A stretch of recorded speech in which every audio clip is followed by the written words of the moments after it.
Hi, this is David Unsworth, English editor of the PanAm Post. Today we'll be speaking with former Congressman Bob Barr. Barr worked for the CIA as a Latin America analyst in the 1970s and was appointed U.S. Attorney for the Northern District of Georgia by Ronald Reagan in 1986. He was elected to the U.S. House of Representatives in 1994 and served 4 terms, rising to national prominence as one of the House managers during the impeachment trial of Bill Clinton. More recently, he has advocated for the Libertarian movement and served as the Libertarian Party's 2008 presidential nominee, receiving more than 500,000 votes. Congressman Barr, thank you so much for being with us today. It's a real pleasure, David. I look forward to it. During the course of your 40 years in public service, you have evolved from a leading drug war proponent to a leading drug war skeptic. How did that evolution take place, and how did your experience as a Latin American analyst at the CIA play into that? Very interesting question, David.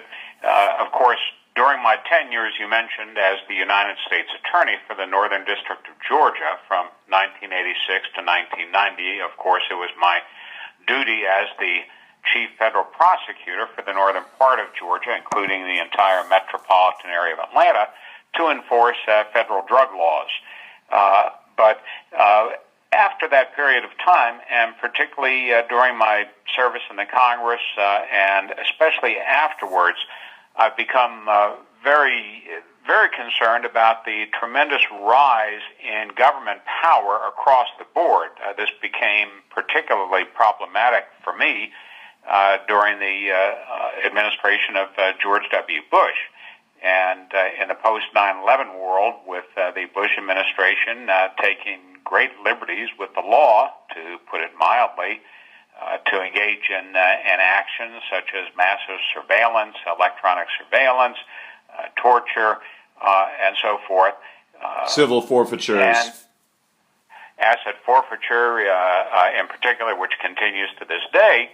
And it forced me, or caused me, to go back and take a much more careful look at where government was involved, where it really should be involved, and where the government has been involved in ways that are not productive, to put it mildly. And many of the federal drug laws, and particularly those that are opposed by the individual states, which is where, to me, the primary authority for making these decisions should rely, that is with the states and not the federal government, unless there's a clear constitutional authority for it.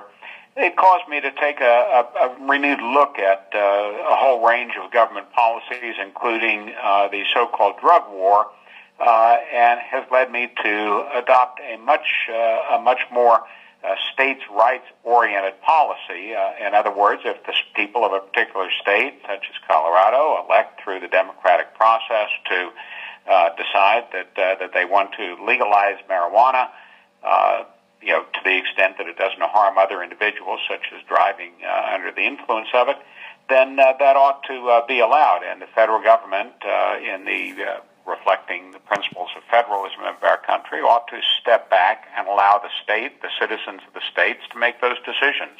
Now, why has the drug war, particularly in the Andean region where we have participated in a decades-long campaign of coca eradication and aerial spraying campaigns, why has it been such a failure? In fact, a UN report recently released says there's actually more coca crop under cultivation today than when we started the plan. So what is going wrong on our drug policy in the Andean region? I think it's really not so much what's going wrong with our drug policy in the Andean region, but what's wrong with our drug policy generally, and that is continuing to not focus on where the real problem lies, and that, of course, is with the demand for illicit drugs, mind-altering drugs in the United States. Until more focus and more resources are brought to bear on reducing that demand, then we are always going to have problems with the producing countries, whether it is coca or marijuana or heroin in the Far East, and the transport of those drugs into the United States. That being said, one of the primary problems, I believe, with the lack of long-term success of the anti-drug effort in the Andean region has been the inconsistency of the effort, both from the United States standpoint as well as from the standpoint of some of the governments involved. In order to really tackle this problem, and of course in Colombia, we've seen an unholy alliance between the drug cartel over the years and the leftist guerrillas, the FARC in particular. But in order to tackle that, you need to have a very consistent, well-funded approach, and that's not always been the case. And as someone like Ron Paul has repeatedly pointed out, far more people die by means of the drug war, quote unquote, than die by drugs themselves. It is rather ironic that has been the case, but yeah, I've also, as you certainly know, I've seen the problems that Colombia has had over the years, not only from the producers and traffickers in coca, but this alliance in terms of funding a lot of the FARC activities through involving itself, that is the organization involving itself with the cartel and the drug traffickers. I mean, it's a very, very dangerous alliance, and of course one that former President Uribe, I think, was very serious about tackling. And there are allegations by various media outlets. The Wall Street Journal has done a lot of work about this regarding drug trafficking at the highest levels of the Venezuelan government. Diosdado Cabello, who is really believed to kind of be the co-president of Venezuela along with Maduro, is allegedly the head of the cartel of the Suns. What is your take on what is happening right now in Venezuela and in a state that really has appeared to turn into a narco state? It's very unfortunate because historically Venezuela has had all of the, at least in recent history, all of the elements of a very successful government and a very successful republic with very significant oil resources, other natural resources, a history of democratically elected presidents. But unfortunately, in recent years, particularly with President Maduro, and his predecessor, of course, the government has assumed essentially dictatorial powers, and there is very significant evidence that many of the both civilian and military leaders, including Cabello, are heavily involved in drug trafficking and making huge sums of money. This is something that U.S. Senator Marco Rubio, of course, has highlighted and has caused a particular, even more than just a feud between him and Diosdado Cabello. Yes, the alleged assassination plot against him on the part of Cabello. Right. Also, we have the case where Nicolas Maduro's nephews, or rather his wife's nephews, Celia Flores' nephews, were arrested in Haiti, planning to move a very large-scale cocaine shipment, and there are recordings alleging that the proceeds were going to fund their political campaigns. It is really just astounding. I mean, it harkens back to, say, in Panama, the days of the dictatorship there. Recently, the Colombian people rejected a peace agreement that had been spearheaded by President Juan Manuel Santos. However, against the interests of the will of the Colombian people, they made some cosmetic changes to it and rammed it through. It's now emerged as the leading issue in next year's presidential election. What is your take on the Colombian peace agreement with the FARC? I think that the Colombian people, in rejecting the proposal, had it right.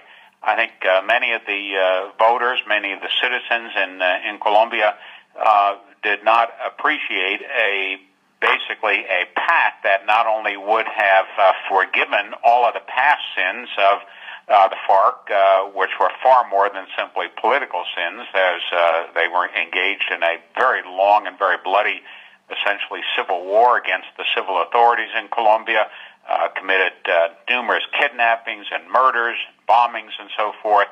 And not only did this pact provide immunity for prosecution, but actually rewarded the FARC for its past violent behavior by allowing its members to obtain positions in the government. So I think this really was a slap in the face at the Colombian citizenry, which had put up with the FARC and its violent behavior for many, many years, to then have the government say, well, not only is all forgiven, but you're going to be rewarded. I interviewed a leading presidential candidate from Uribe's party named Ivan Duque. He's a current senator. And one of the things we discussed is that under the terms of this agreement, if the FARC wants to participate in the political process, that's one thing. But under the terms of this agreement, they're getting automatic seats in both chambers of Congress. I mean, that has to strike, even someone, I think, from the left or the center as a bit outrageous. It would be like as if you said to the Sendero Luminoso, the terrorist group in Peru, well, you did all these terrible things, but we're going to give you some representation now in our legislative branch. It's outrageous, as you say, to put it mildly, and it's very unfortunate that the Santos government basically took the pact, the agreement that had been rejected by the people, and as you indicated, made a few cosmetic changes, and then rammed it through. It's a real insult to the people of Colombia, and particularly to the families of those who have lost in the military and civilian life in Colombia, who have lost family members and friends and others to the FARC's terrorist activities over the years. And what the Uribista party is saying, and they did very well in the last election. They almost beat Santos, and they're likely to do well in 2018. They're saying, we want peace too, but not on these terms. This agreement is too generous. It gives too much away. Moving back to Venezuela for a minute, Trump ruffled a lot of feathers last week when he mentioned the possibility of a military scenario unfolding in Venezuela. His remarks were widely condemned by Latin American leaders. As we've seen with Trump, it's often better to focus more on what he does than on what he says. But what is your perspective on that? What are we likely to see a civil war in Venezuela, and what is likely to unfold there? I was somewhat taken aback by Sure. the president's implication. Well, it was more than an implication. He stated publicly that there was a U.S. military option on the table with regard to our relations with Venezuela. I was somewhat taken aback by that. I'm not quite sure what it means. I don't know whether the administration here really knows what it means. But the situation in Venezuela is continues to deteriorate, and not only economically but politically as well, with the government of Maduro essentially taking on more and more of the elements of a dictatorial power, even with the facade of continuing to have a national assembly. There are many things that the United States can do to try and influence what is going on in Venezuela, through banking regulations, for example, through additional trade restrictions, a few steps that we've already taken. But I would think the last thing that we would want to do would be to move all of those options aside, for which there are many, many options other than military action that can and should be pursued. And to raise the specter of military action somewhat escapes me in terms of whether it could be productive. Yeah, it seems very unlikely that a Manuel Noriega situation as unfolded in Panama under first President Bush is in play here. What is your take specifically on the pros and cons of sanctions on Venezuela's state oil company, which does an enormous amount of business with the United States? It's certainly not, as you know, David, it's not a simple question, because there are the oil that we import from Venezuela and that we export to Venezuela. It's sort of a back and forth because of the nature of Venezuelan oil. It's a heavy crude, and it needs to be mixed with lighter crudes in order to properly be refined and so forth. So it's a complex relationship economically. We also have a long history of relations with Venezuela, and my advice, not that anybody in Washington has asked me, would be to continue efforts to resolve these issues certainly in a peaceful and a civil manner, but to make clear to the Venezuelan government of Maduro and Cabello that we don't like what's happening there. It's not good for the region. It certainly creates pressures on its neighbor Colombia, and as well as Panama taking in refugees and so forth. And the U.S. has a clear economic and political interest here to see that some norms of democracy and representative government start to take hold again. But it really does not appear as if the Maduro regime, which like its predecessor, has close ties with Cuba, and that's certainly not helpful. Yeah, and I mean, the amount of economic and geopolitical and military advisors in Caracas is utterly astounding. At this point, really, Venezuela has three hardcore communist regimes in its corner: Cuba, Bolivia, and Nicaragua. Even a country that used to be a strong ally of Venezuela, like Ecuador, where they just elected a new president, Lenin Moreno, they have actually Lenin Moreno, who is a socialist, or a watered-down socialist at least, has recently been quite critical of the Maduro regime, which really is somewhat of a change. It's very unfortunate, as I say, because Venezuela, as you know, has a long history as a highly educated country with many years of democratic rule before the current and its predecessor regime, and permitting these foreign powers to really obtain a foothold there, particularly given the nature of Venezuela's economic crisis, really is not helpful. It's not productive, and Venezuela would do well to look to developing a more productive relationship both with its neighbors and with the United States. It would benefit tremendously from that. But for whatever reason, given the socialist tendencies of Maduro and the corruption in the regime, that does not seem to be something that they're interested in right now. And the humanitarian crisis that you were talking about, I think we're just beginning to scratch the surface with that. It is having an astounding impact on Colombia. My colleague Daniel Reisbeck was just up there in the border town of Cucuta reporting about this, and Venezuelans are going anywhere they can to find work. They're going as far as Chile, Argentina, Uruguay. It really is a tragedy. This was once the economic powerhouse of South America, the economic success story of South America, and it has. As an article I recently wrote stated, it's a wartime economy in a country that's not at war. In some respects, a country like Syria or Iraq is on better footing right now in terms of people's daily lives. One final thing I'd like to ask you about is there's been a huge resurging interest in Pablo Escobar and the Medellin Cartel lately.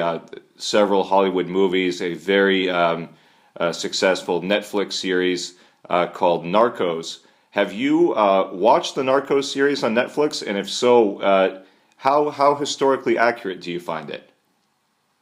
I have watched it. I was very impressed with it. A good friend of mine that I worked with for many years in Washington was involved in providing some consulting services and some advice. So I was, very keenly interested in it from a personal standpoint. Of course, having lived and worked in the region as well.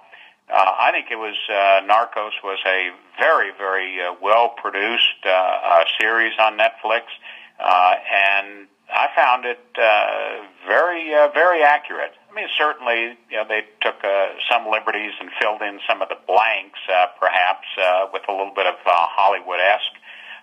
But overall, I found the series to be a fairly accurate depiction of a very violent individual.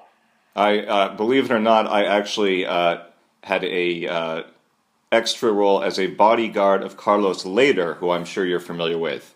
Yes.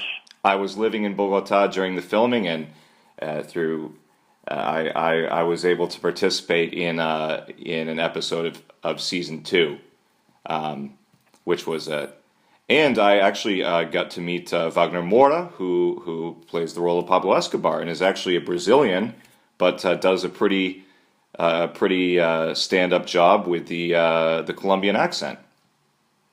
I think he did. I didn't know that he was from Brazil, but he I think played the part very well. I mean, Escobar, although a very violent individual, was a lot more complex in terms of his personal views and his personal relationships with his family and so forth, than, of course, was known publicly at the time. Now, that does not detract from the phenomenal crimes that he committed and the bloodshed that he caused, but I think it was very very properly depicted in the Netflix series. And even considered by the lower socioeconomic strata of Medellin and Antioquia to be a hero, because he'd invest millions of dollars in youth sports leagues and churches and hospitals, and he'd use his ill-gotten gains to buy public support, and almost as a PR measure. Well, we see that in a number of places. We see that with some of the mafia dons, John Gotti, for example, in New York 20, 30 years ago when he was the capo di capo. He used his ill-gotten gains very wisely to make improvements in neighborhoods and give money and so forth in order to develop popular support, and Escobar was very, very adept at that. We've been speaking today with former Congressman and Libertarian Presidential nominee Bob Barr. Congressman, thank you so much for being with us here at the PanAm Post podcast, and we'd love to have you back again sometime in the future. I'll look forward to it, David. Thank you so much. Thank you.